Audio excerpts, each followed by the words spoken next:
Good morning, everybody. Good morning. So I'm going to try and record this again. Ladies and gentlemen, if you've been following my story, you know that I have been speaking out about a practice called transnational repression. And the countries that I name in this practice is the US and Ireland.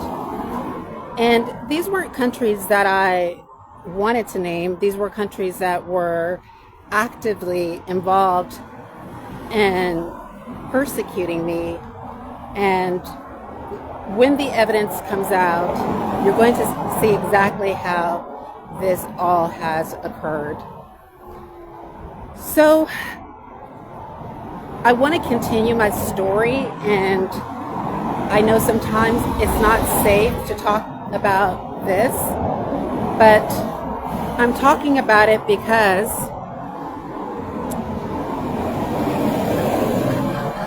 I feel like if I don't talk about it, then not only will my life be harmed, but other people around me, and that's what I'm deeply concerned about. And that's why I started to talk about it in the first place. And so, ladies and gentlemen, if you've been following my story and also following my activism and my research, online research, not necessarily research in the academic sense, but video essays, you understand that I speak out a lot about intelligence agencies. And these are intelligence agencies that I believe are actively partaking in acts of transnational oppression. And so, ladies and gentlemen, after I spoke out against Irish and American intelligence agencies, my accommodation was put into jeopardy. So my home office accommodation was put into jeopardy. Not only that was put into jeopardy, but also the payment that I received as an asylum seeker was put into jeopardy as well. And I noticed that this came on the heels of my speaking out against transnational repression and speaking out against the way in which intelligence agencies silence the dissent of persons that are vulnerable and impressionable. And so some may ask, well, Quianna, why are they attacking you?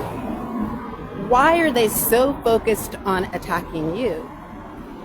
And I believe they're focused on attacking me because it's easy. They know that as a black person with many intersections, not a lot of people are going to advocate on my behalf. And so I think that that's deeply disturbing because it allows people like me to be victimized, and it allows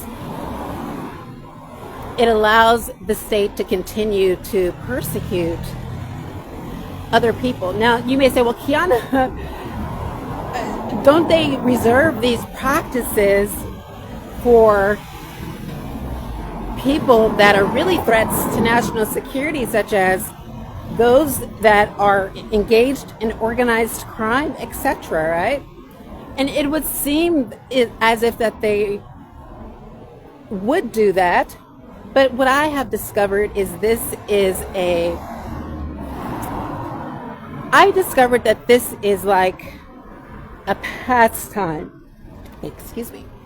This is a pastime for the intelligence agencies. It's like, I think Priscilla put it best. She said it best, which is a YouTuber. She said, they're treating human beings like it's a game of Call of Duty. And I would echo that sentiment. I would say they're treating persons like me like a video game, right? People that you would think that they're going to work and they're focusing on real crimes, but really they're focusing on intimidating people, and they're getting a laugh out of it. They're laughing behind. So, for example, imagine intelligence agencies sitting at a desk on a screen, and they're not only surveilling you, but they are also laughing about the fact that you're being surveilled and that they're harming you. Isn't that sociopathic and psychopathic? I think that most of us would agree that that is. And so one thing that I've learned while undergoing transnational repression is that they want you to consent to your mistreatment. And what do I mean by that? They want you to literally sign on to it. And if you refuse to sign on to it, then the reprisals increase. So for example, here in Northern Ireland, because I wouldn't allow them to turn me into the laughing stock, or because I wouldn't agree to the narrative that they put out about me, they increased their reprisals, right? And so they wanted to make it, they wanted to paint a narrative that Americans, Black Americans specifically, are dangerous or are, undeserving of international protection. Not one person in Belfast have I spoken to. This is in a human rights law. So I used to be in the university. I was around professors. I was also around students. And although I got along famously with all of them, not one person in Belfast has admitted. This is human rights organizations, human rights professors, activists. Not one person has admitted that a Black person from the United States can be a refugee. And I think when we listen to the message that they're putting out into the universe about united against racism, and they're coming out and they're marching, I think what I've learned is that march doesn't include everybody.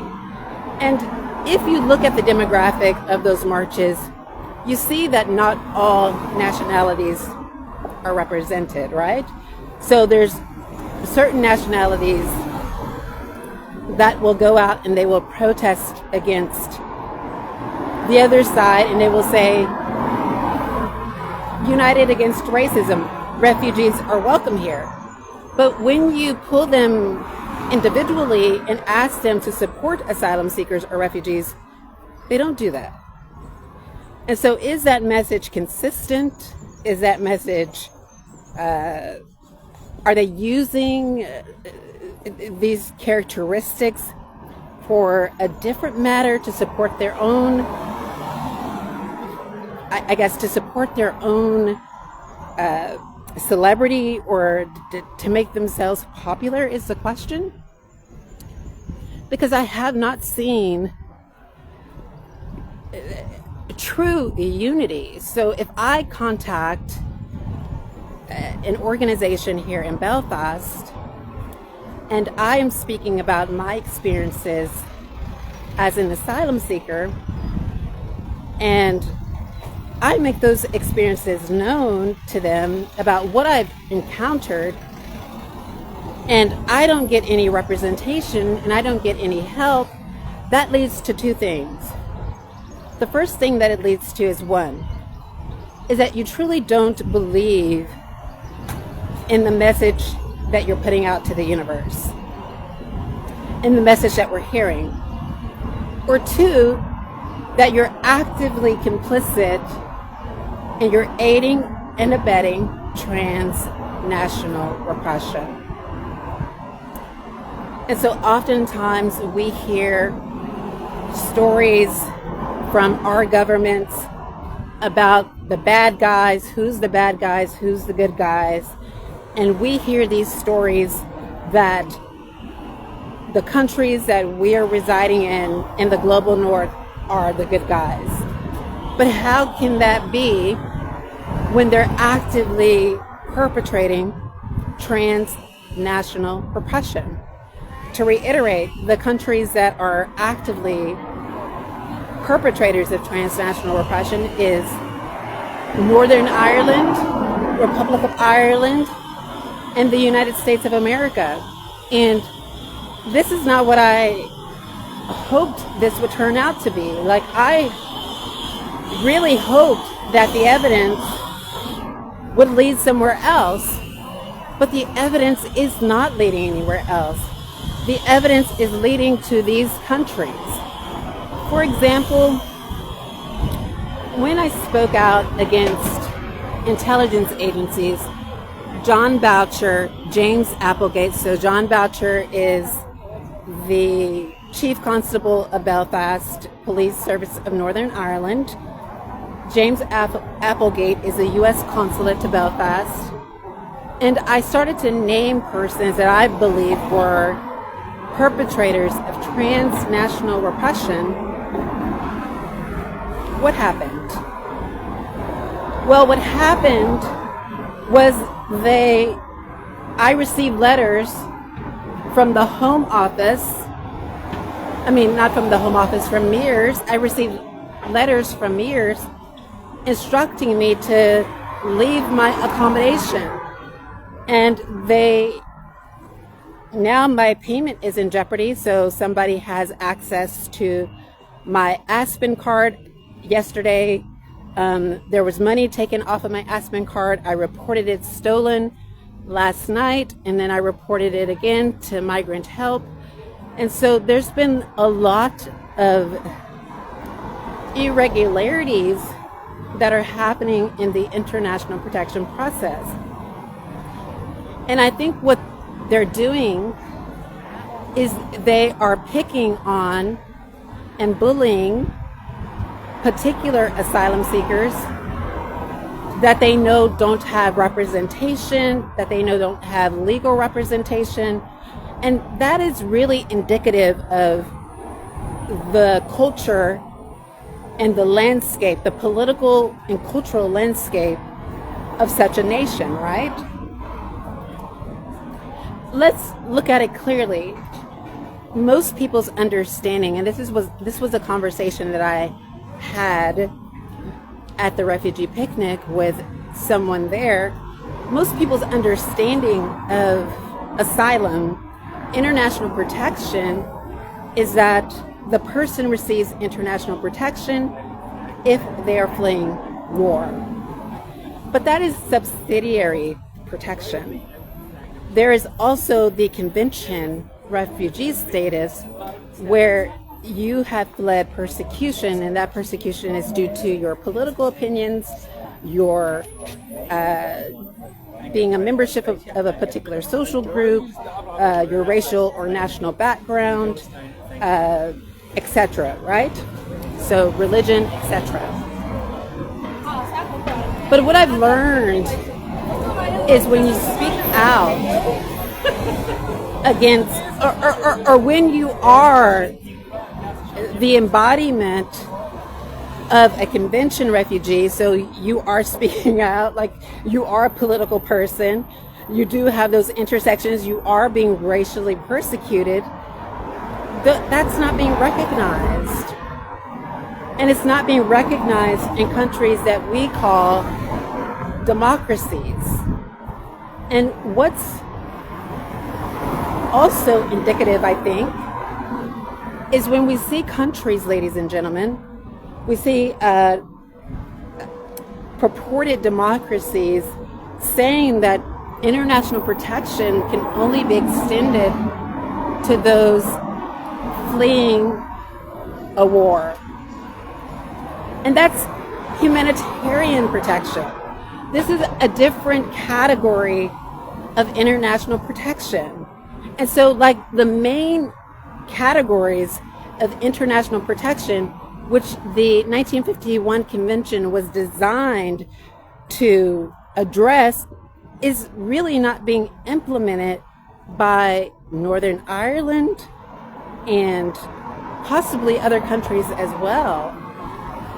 And that is what I find like deeply disturbing. And so, ladies and gentlemen, I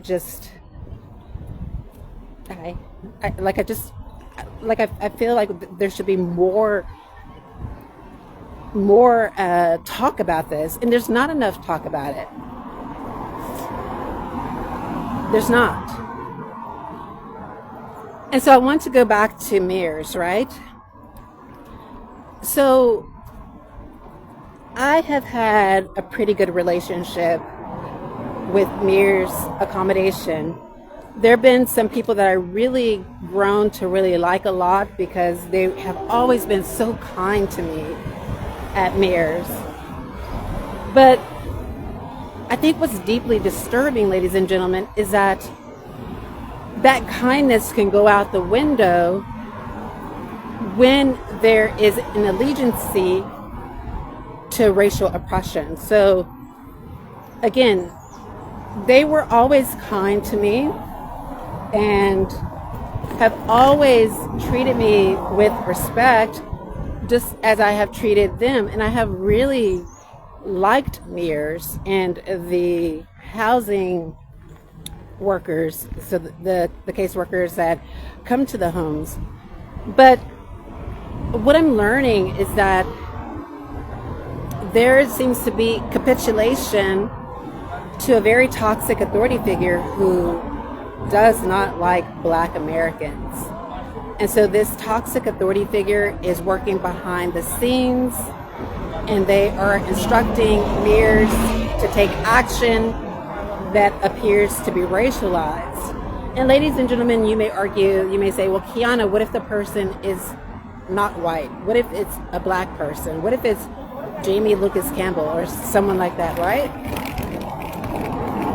Well, your actions still can be racially discriminatory against a Black person if those acts are hitting the hallmarks of what we've seen during the Jim Crow period, during the transatlantic slave trade, and if they are mimicking institutional racism or systemic racism. And now I'm not arguing at this moment that this is Jamie Lucas Campbell.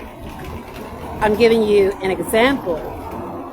But it does appear to be a very manipulative person who's able to convince a lot of people. And the only way that I feel like it's a person that has done this so many times before. And again, Jamie Lucas Campbell worked for the government, and he has worked in situations where he was, for example, kind of like a consultant. And there hasn't been enough information around his consultancy. He worked in the military. There hasn't been enough information around that as well. And as we know, whenever we have a figure in a foreign nation with military background and a person is being persecuted from that same country, there's often a connection. I'm not saying always. But the strongest evidence is really not Lucas Campbell, but the Police Service of Northern Ireland and intelligence agencies, right? Like, the strongest evidence that I've found regarding this is PSNI. And so I'm not 100% certain about all of the other links, but I do know 100% that this has been PSNI. Now, I've gone on a tangential point because I've just been walking and just having like some story time with you, but I really want to get back to MEARS, right? So, as I was stating, I've always had like strong, really peaceful connections with MEARS. They've always been nice to me. But then someone informed them to treat me, someone informed me to treat me horribly. And when they did that, then I tried to explain to them that this is transnational repression, but they're not listening. And they're not actually taking it seriously. And so what do you do in that situation, right? You can't force them to accept the truth. And oftentimes when they're refusing to listen to the truth, it's because they don't want to hear the truth, or they know the truth and they want things to run the way that they're running. They want someone like me to be the scapegoat for all the problems. Like, for example, ladies and gentlemen, when I was in the Republic of Ireland, they tried to make me the scapegoat for the far-right riots, which I had nothing to do with. I'm a socialist. They tried to make me a scapegoat for the far-right, what was happening there. They tried to make me a scapegoat about what was happening in direct provision. They needed someone to blame but themselves, and they can't accept that sometimes they're the problem. And the evidence demonstrates this, because I haven't been in the Republic of Ireland for 3 years. I've been outside of the Republic of Ireland for 3 years. And for 3 years, there has been rioting. For 3 years, there has been the same thing that's happening here, asylum seekers being burned out of their accommodation. Most recently, Yves Sekila, a Congolese man, was unalived in Dublin, just as George Floyd was. And so I wasn't there when any of that was happening. So who did they blame it on then, right? And this is the problem, ladies and gentlemen, is that they can't take responsibility for their own problems. They can't take responsibility. So, for example, when I'm speaking to people here about human rights issues, the first country that they name and talk about is the United States. And yes, my country is having a lot of problems with human rights. I would agree. Like, I talk about my country all the time, and it's disturbing human rights record. But what is deeply concerning, ladies and gentlemen, is that no one's facing the music. No one is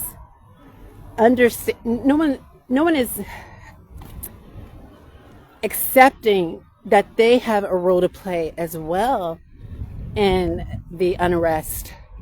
They have a role to play as well as they have a role to play in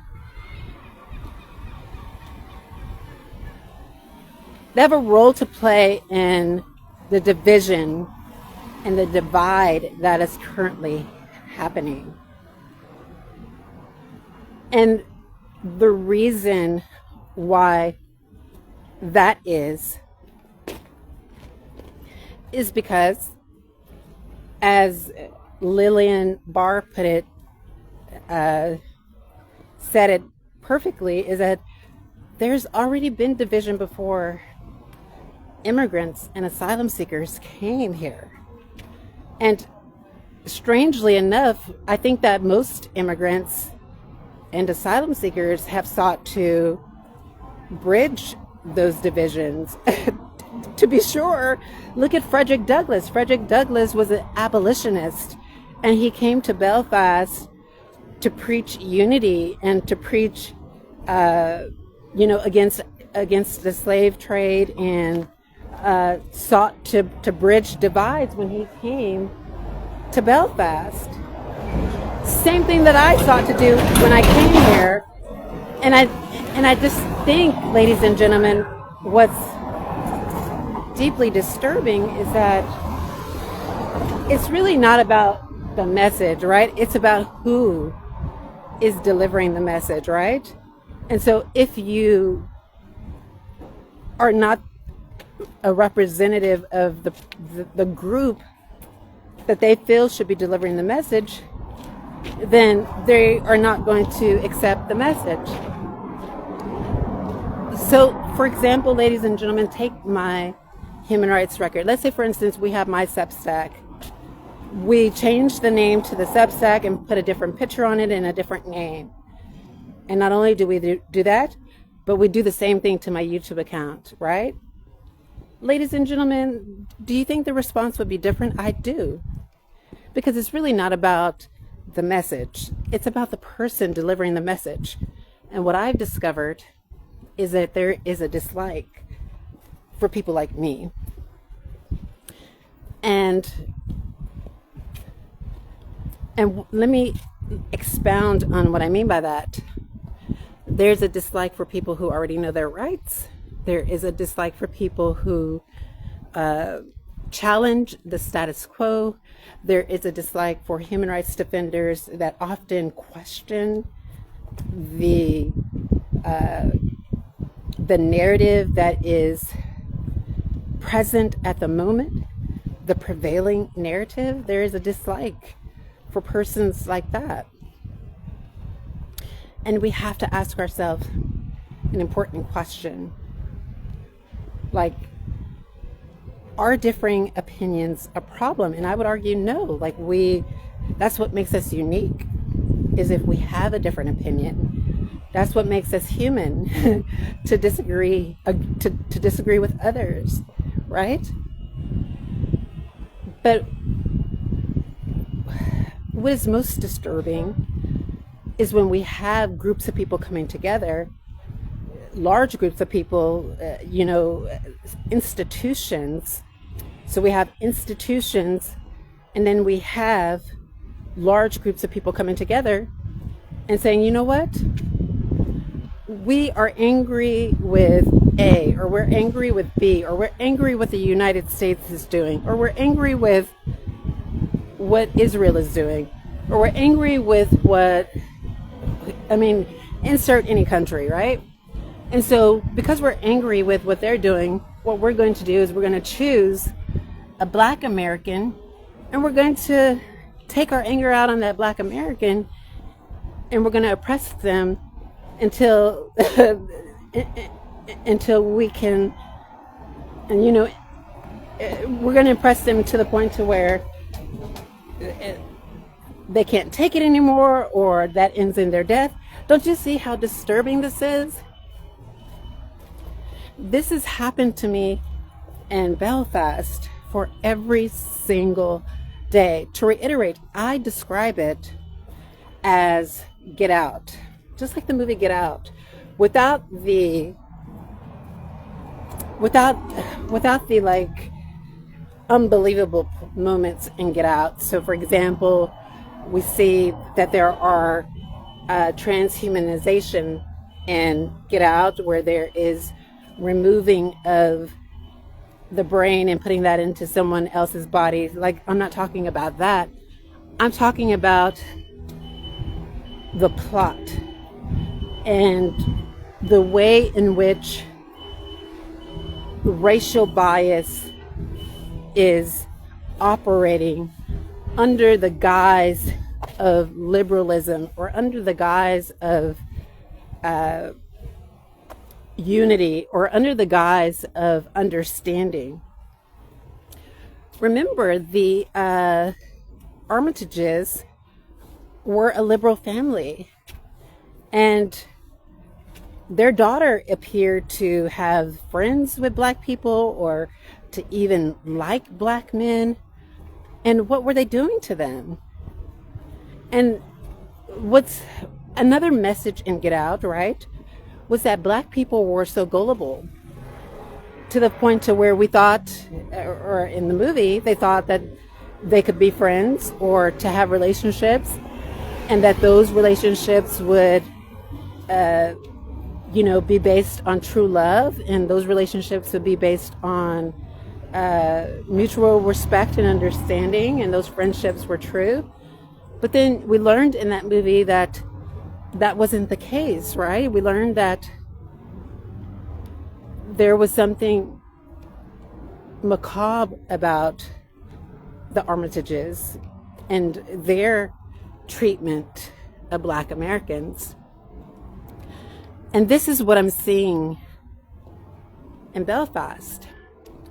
And I don't hold Belfast 100% responsible for this. I know that the United States has a hand in this as well.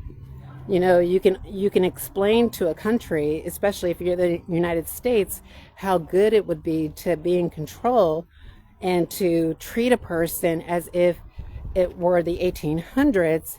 And you have the United States as a nation telling, for example, Ireland, hey, you can do this to a Black American and you'll see how good it feels. And then they're signing on to that, and they're saying they're living out that racism. This is a bucket list that they have, it's on their bucket list to oppress a Black person. And when they engage in it, they're like, yes, like this feels so good. I've never known how good this felt to do this, right? And so I think that's what's deeply disturbing to me. And that's what's happening. So every day they tell me to wait outside and to stand outside.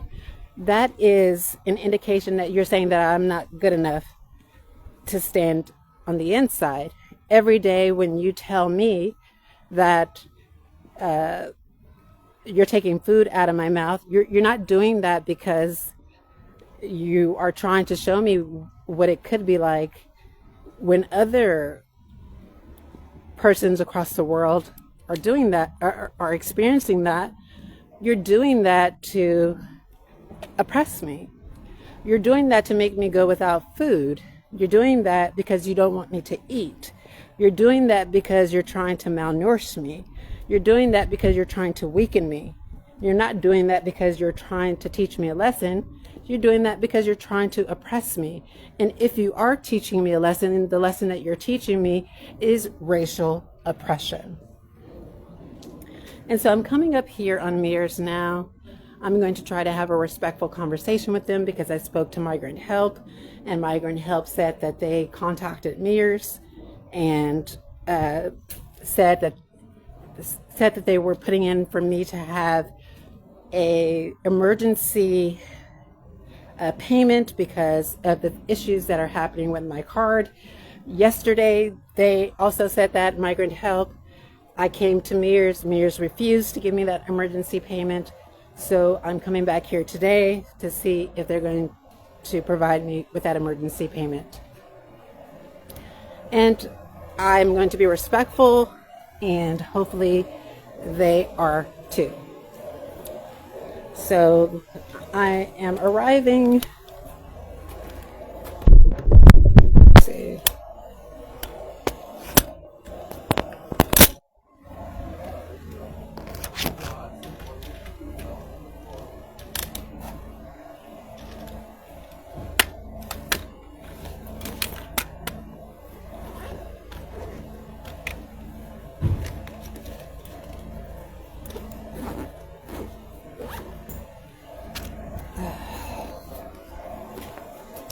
So hopefully this goes well.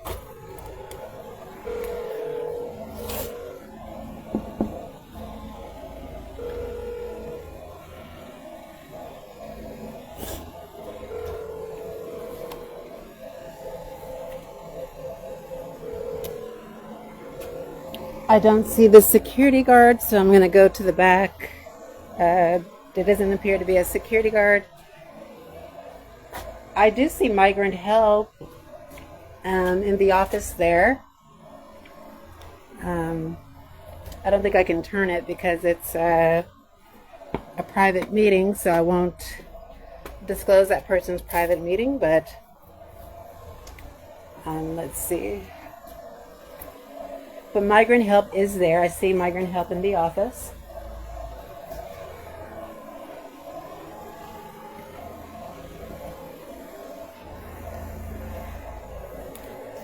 And I'm so sorry, like it's so overcast. And so the recording is just really not that great.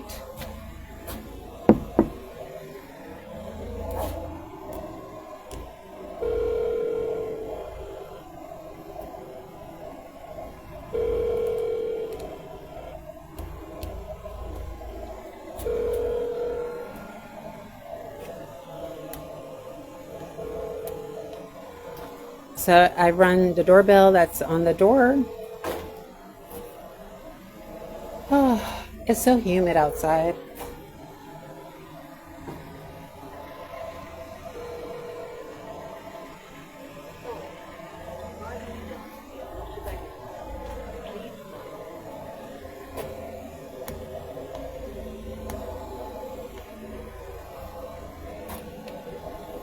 I don't see the security guard at the desk, but to reiterate, I did see someone with migrant help.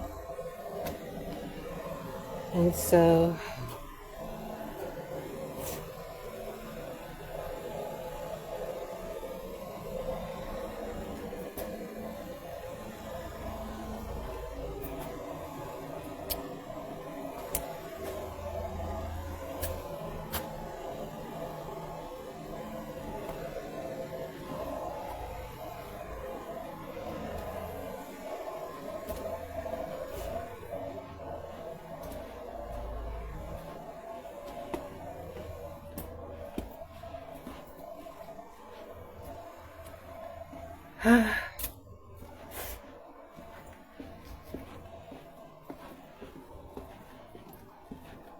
all I see is maintenance persons.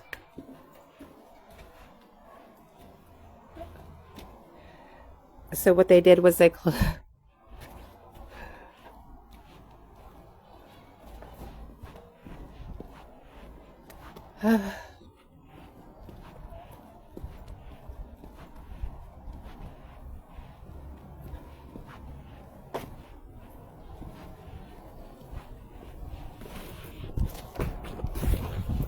Hi.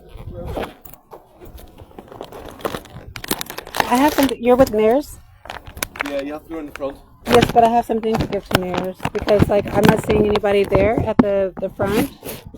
Right, you're gonna have to go speak to somebody, okay? I can't bring it through you. Yes, I will, but I will give this to you because just in case I can't see anybody and I have to go. I'll send somebody out for you, okay? Oh. It's not my responsibility, okay? If You're- you go in the front, I'll get somebody to come out and see you. But you're MEARS, right? Yes, as I said, I'm not taking anything off you, okay? It's your belongings. Okay? So you're not taking like my documents? No, it's not my responsibility. If you want to speak to somebody, go in the front and I'll send somebody out for you, okay? I don't see anybody up there, so could you tell them to come to the door? Yeah, that's fine. Yeah, because I'm not seeing anybody up there.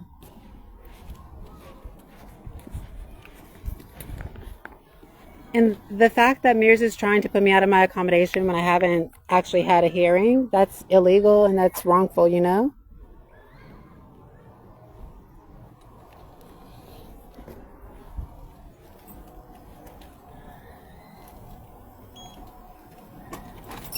Do you know if they're going to open the door? Mm.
Calling failed.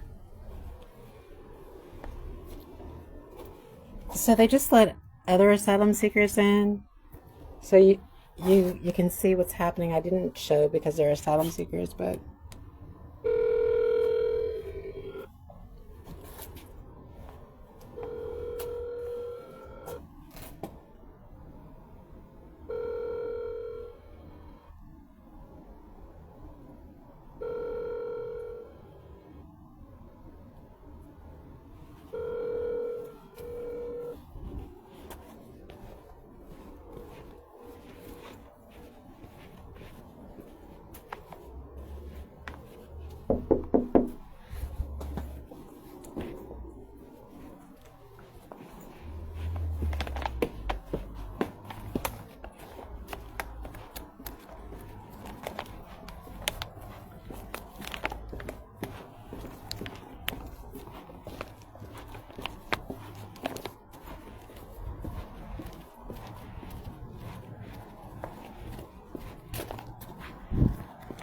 so now you're starting to see exactly what it's like. So I'm not doing anything, nor have I ever, but they're taking their anger out on me because I won't let them abuse me.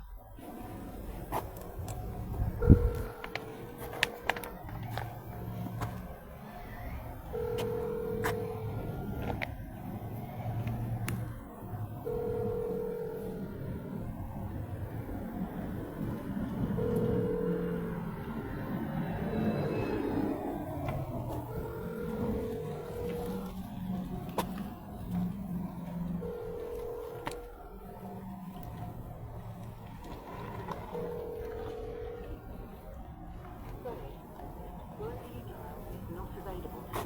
Please dial later.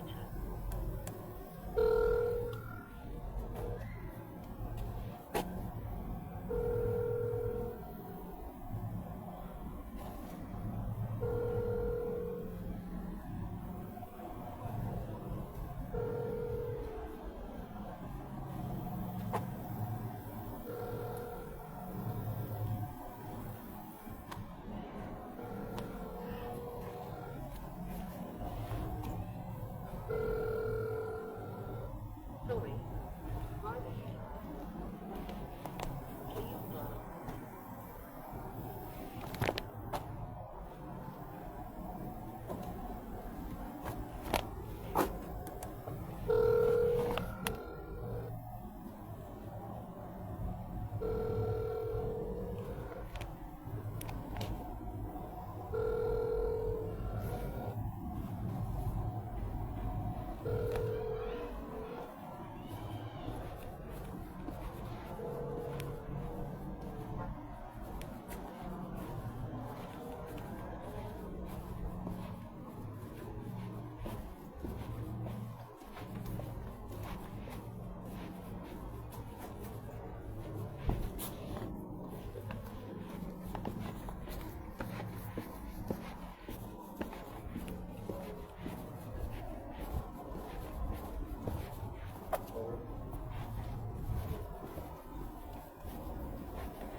So I'm not doing anything. I'm just trying to speak to them about my situation, and I'm being respectful.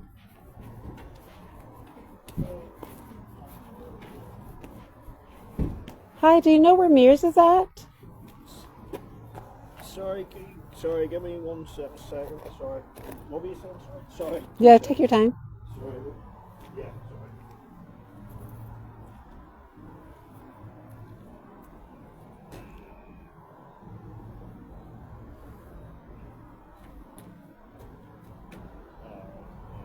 Yeah, no worries. I'm sure I'll give me a shout when I'm near home.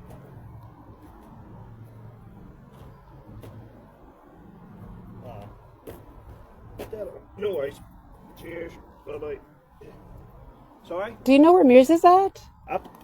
think that's it there. Okay, I might have to leave, but can you hand this to them, please? Of the postal? Or? Yeah, because like last time I put this in the postal box, nobody got it, so I don't know what happened to it. I'm not from there though, but I can post it for you if you want. Well, can you call somebody to come out, because I need to give this it's a legal notice.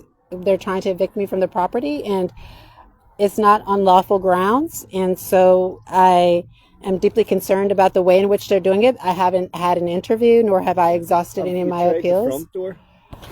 If you can walk up there with me, because I've gone there, and for some reason they're closing, like they're putting some odd reason they're sealing off the windows. I don't know if they feel like that there's a I don't know if somebody is around. I don't see anybody around that's a threat. So I don't. You can walk around there to the front. I did go there, and I'm not seeing the security guard. Yeah. I'm further up here. So. Okay. Oh, you're not MEARS? No. Oh, okay. All right, thanks.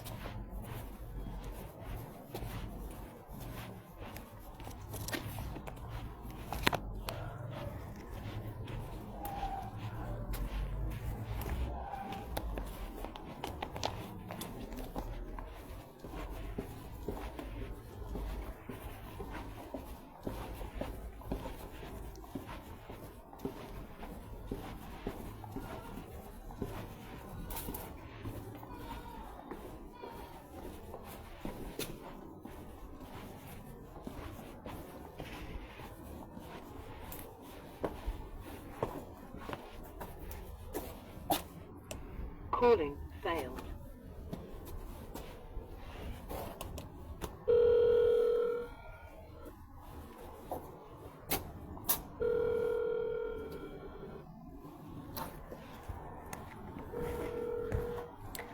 So to reiterate, I spoke with Migrant Help this morning, and Migrant Help stated that they were going to contact MEARS to issue me an emergency payment.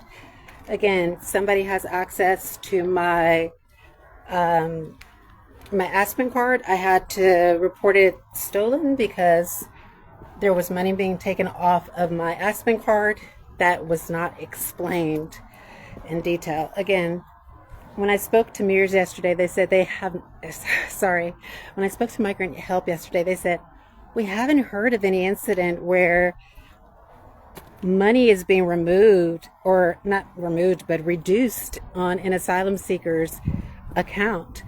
So there is something disturbing that's happening. I'm at MEARS, and I'm trying to engage in a respectful discussion with them, as you can see. And I didn't, it wasn't my plan to even record them, but I don't understand why they're engaging in this behavior. It's deeply concerning to me that they're doing this. Like, I haven't done anything to MEARS, but protested what they were doing. And you know what they were doing? They were trying to put me out of my accommodation for no apparent reason. And so I'm deeply concerned about this.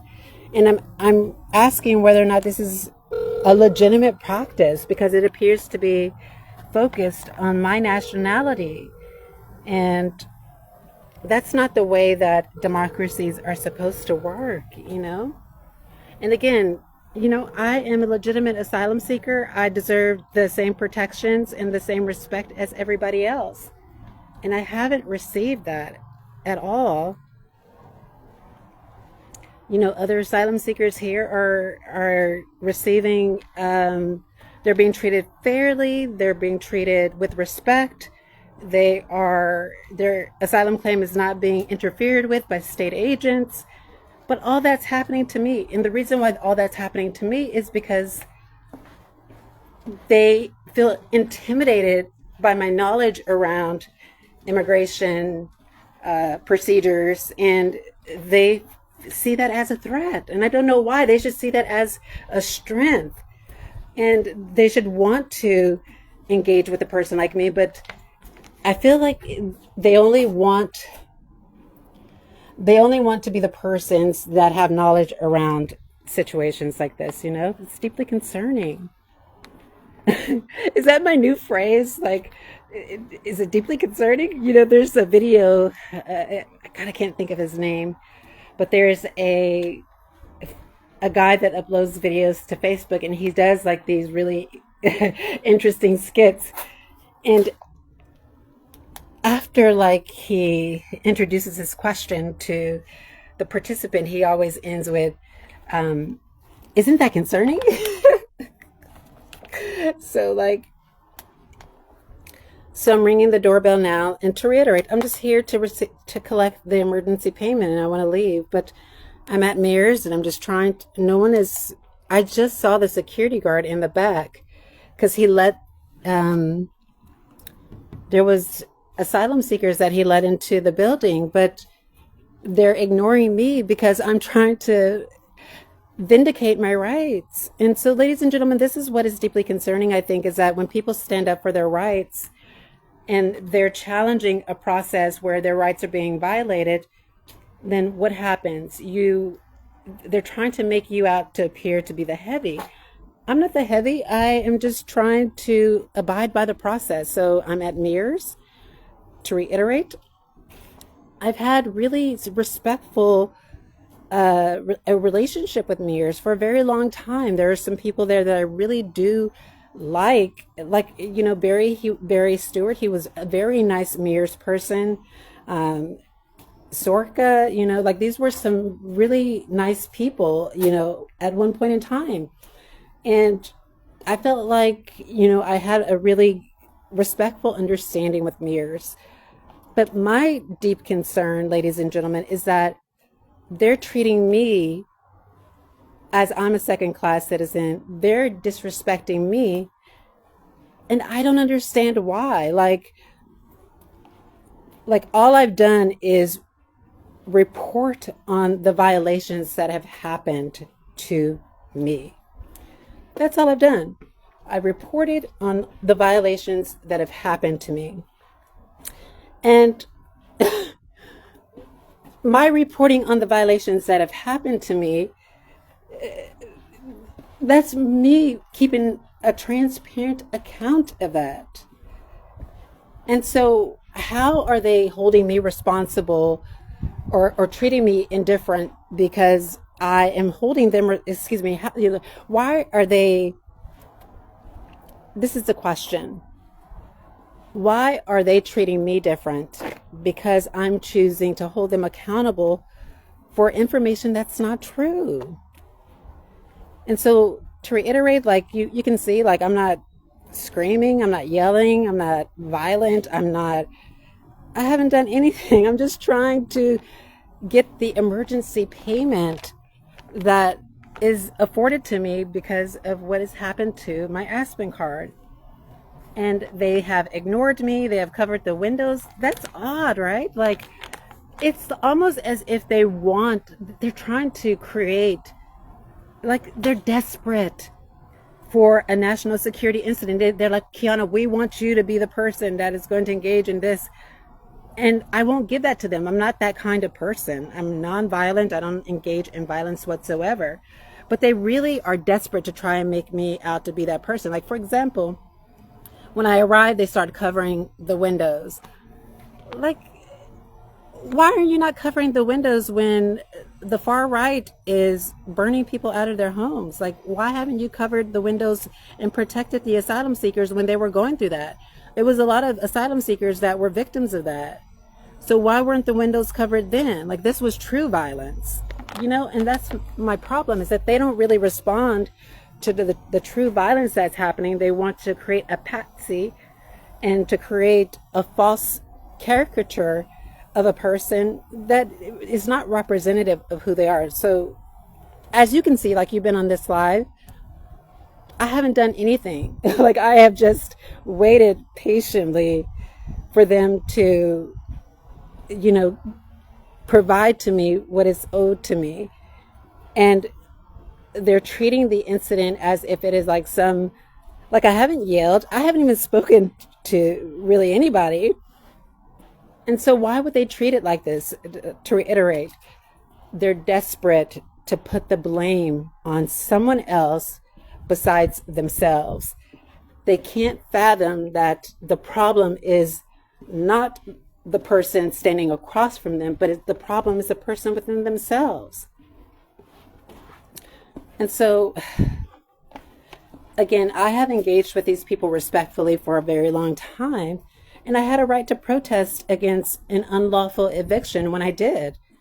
They were giving me false information that was not true, and they wanted me to accept that information. They wanted me to just accept it like, an ignorant person, and that's not something I am willing to do.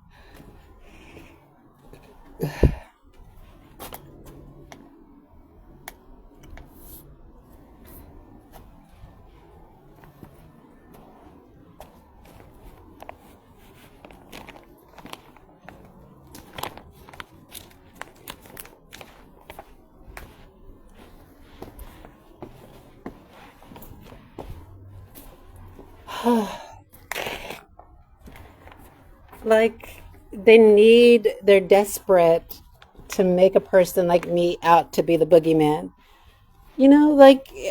But this is like their favorite pastime. Okay, we need to act like we're afraid of her. We need to act like she is the boogeyman. We're tired of this. Like, we're tired of this drama. It's like, can people communicate like adults? Can we communicate like adults? Can we engage in peace?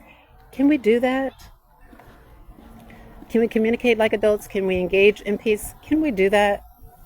That's important.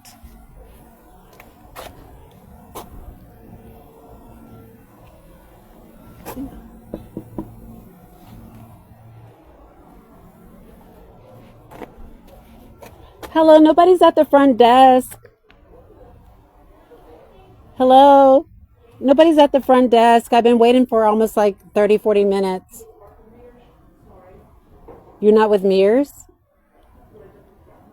But how do I get in contact with them? I've been waiting 30, 40 minutes. Nobody's answering the door.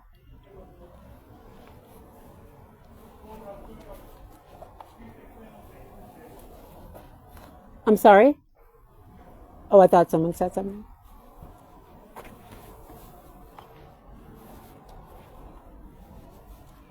Are you with NISOS? Are you with NISOS?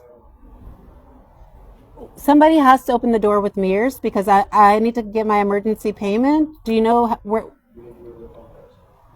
Nobody's there? And I've been waiting 30, 40 minutes? Are you with Migrant Help? But are you with Migrant Help? No? Are you with the Home Office? I've been waiting 30 and 40 minutes. Are you with the Home Office? You're...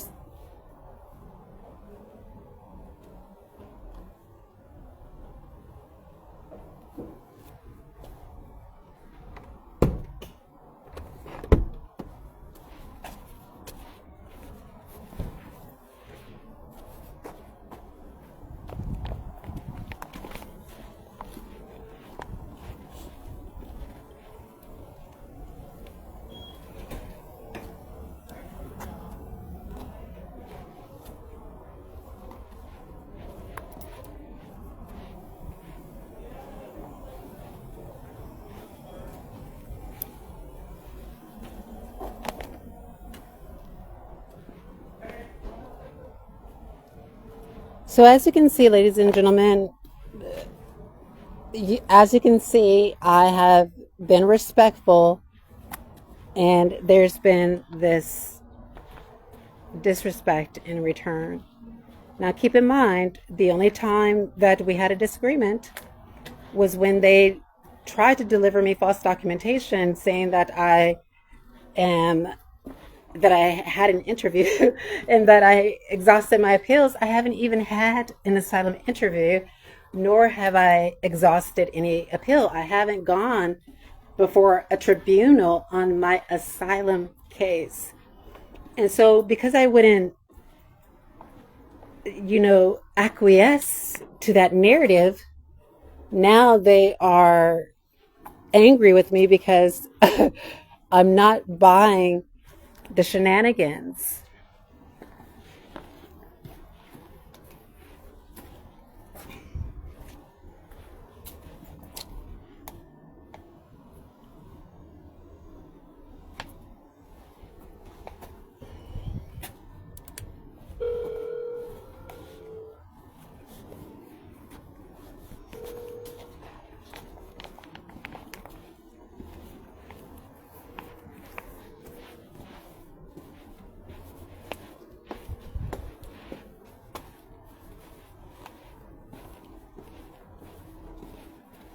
Like, what is their deal? I just don't understand. Like,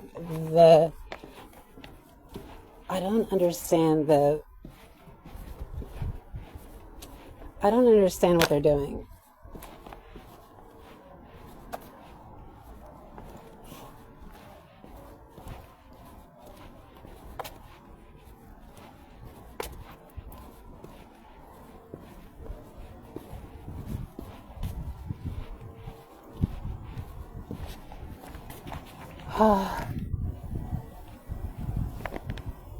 So I'm going to be patient and respectful.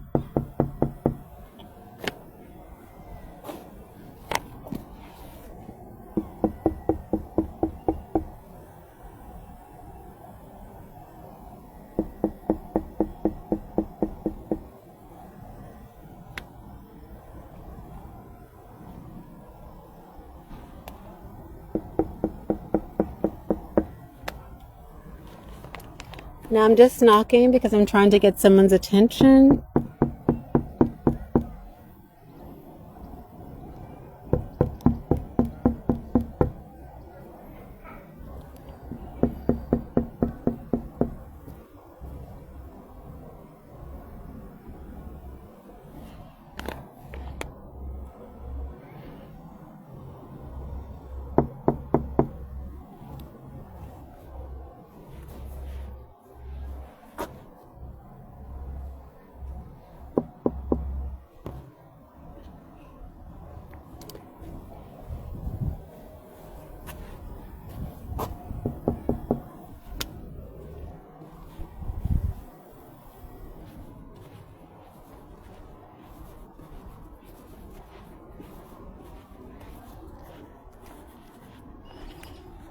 Like, I'm not doing anything wrong.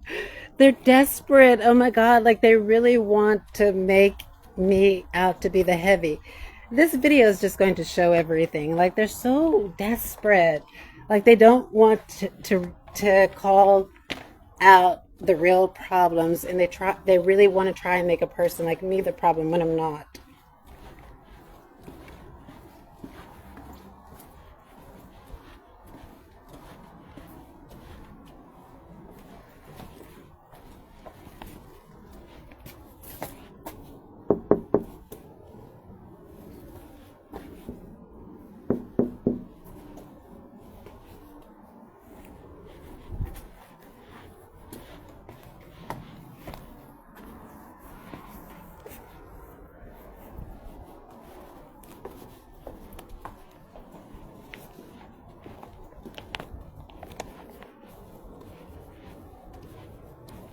Hello.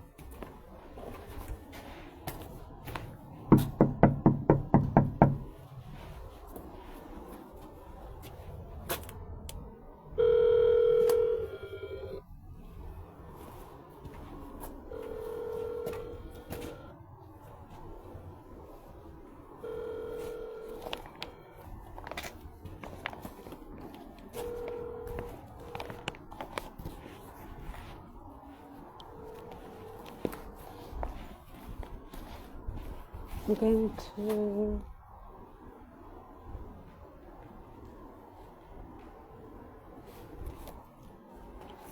going to put this legal notice on the car.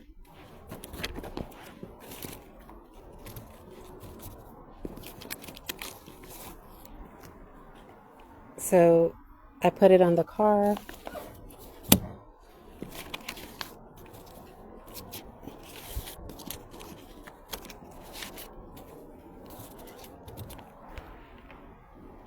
Okay.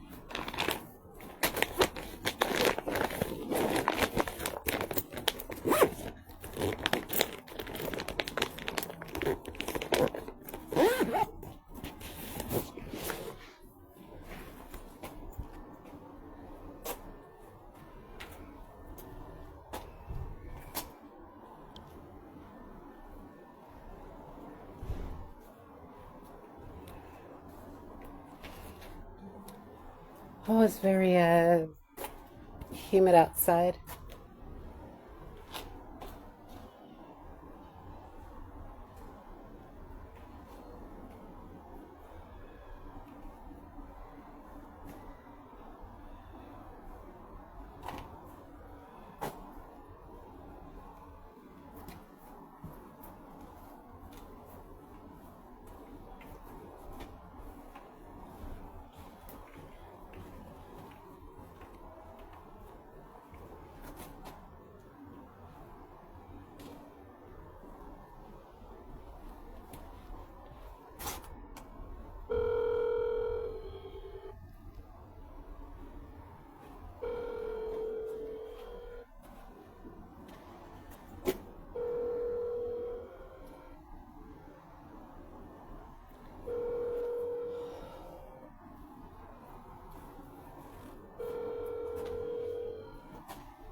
Sorry, subscriber you dialed is not available now.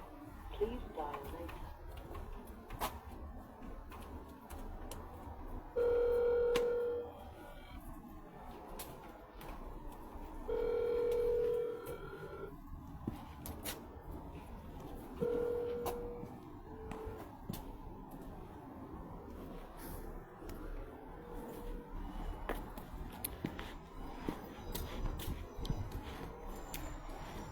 I'm just going to pick up the legal documents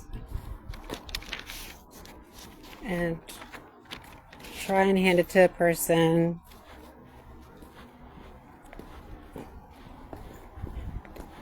And do you see what goes on when a person, when they break the law, when they engage in illegal behavior, they want to hide out. They want to cover the windows. And again, like, I'm just here to try and get my emergency payment. And they are actively obstructing that.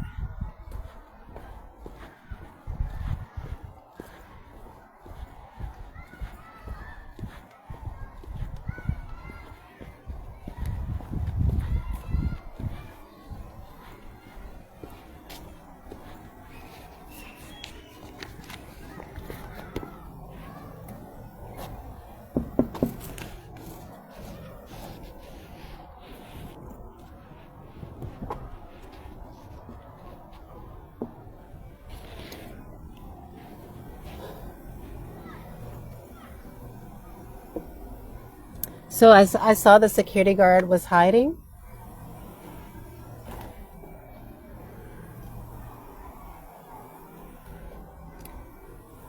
I'm going to cut off the live. Maybe they're afraid of the live, so we'll see. If I come back on camera, that means that this is not about the live stream. It's not about them being afraid to be on camera. It's about something else, and they're actively ignoring me.